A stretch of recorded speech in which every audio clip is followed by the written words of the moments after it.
ইসলামী ছাত্র আন্দোলন বাংলাদেশের সাংগঠনিকভাবে 16 জনের মতো শহীদ।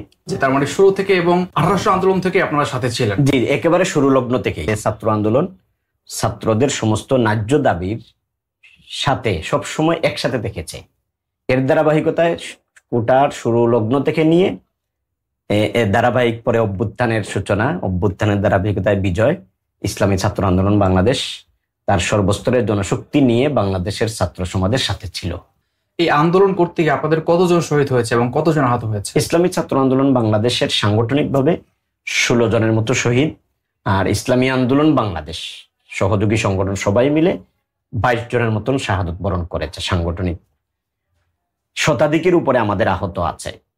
বাকি জুলাই অভ্যুত্থানে যারাই শহীদ হয়েছেন তাদেরকে ইসলামী ছাত্র আন্দোলন বাংলাদেশ, ইসলামী আন্দোলন বাংলাদেশ বাংলাদেশের জুলাই আন্দোলনের শহীদ হিসেবে মনে করে আমরা তাদের জন্য দোয়া করি।